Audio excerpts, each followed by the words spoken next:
Hello, this is Zenku Theories, and for this video, I plan on showing and talking about what connections Legend of Zelda Breath of the Wild has to the adult timeline. Before I begin, I want to say that this will not include Phantom Hourglass for obvious reasons, and I couldn't really find a connection to Spirit Tracks. So with that said, let's get started. The first and biggest connection to the adult timeline that we see in the beginning of Breath of the Wild are the Crooks. The Crooks are a group of plant-like beings who evolved from the forest-dwelling fairy children known as the Kokiri. This evolution happened due to a major event in the adult timeline called the Great Flood, which I will talk about later. The Crooks were first introduced in Legend of Zelda Wind Waker. In Wind Waker, the Crooks live on an island called the Forest Haven, and their guardian deity is the Great Deku Tree. However, most of the Crooks spend their lives away from the Forest Haven in order to spread the seeds of the Great Deku Tree across the Great Sea, in hopes of not only giving the Great Deku Tree life, but also to fulfill his desire of having new forests grow and cover the Great Sea and more land. They only return to the Forest Haven once a year for a ceremony where the Great Deku Tree produces more seeds for the Crooks to plant. So, I keep mentioning the Great Sea, and I mentioned the Great Flood earlier.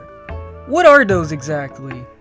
In the adult timeline, after the events of Ocarina of Time, the world was at peace and all was well until Ganondorf broke out of his imprisonment in the Sacred Realm. Ganondorf went on a rampage across the Kingdom of Hyrule. The people hoped that the Hero of Time would stop Ganondorf once again, but he didn't, since the Hero of Time was no longer in their timeline. Having no choice, the King of Hyrule, Daphne's no Hansen Hyrule, decided to leave the fate of Hyrule up to the gods. The gods told their chosen people to flee to the tallest mountains before enacting their plan. They then decided to flood the entire world and seal both Ganondorf and Hyrule to the bottom of the seas.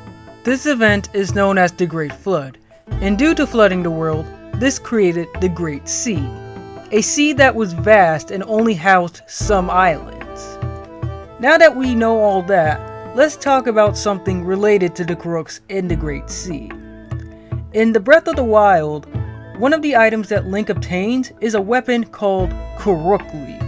It is an item similar to the Deku Leaf in Wind Waker, except unlike the Deku Leaf, it seems that the Crook Leaf cannot be used to glide, or fly, however you want to view it. Another item in Breath of the Wild is the Rock Salt. It is described as crystallized salt from an ancient sea commonly used for seasoning. The only seas that existed in Hyrule were the Lanryu Sea and the Great Sea. By the time of Skyward Sword, Lanryu Sea had turned into a desert, so the only sea left would be the Great Sea.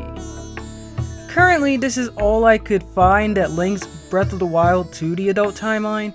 Since the Crooks are the results of the Kokiri's evolution to adapt to life on the Great Sea, this must mean an event similar to the Great Flood happened in Breath of the Wild.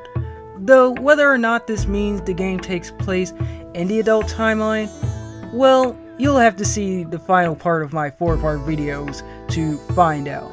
For part 2, I will be tackling Breath of the Wild's connection to the child timeline next week. Until then, thank you for watching this video.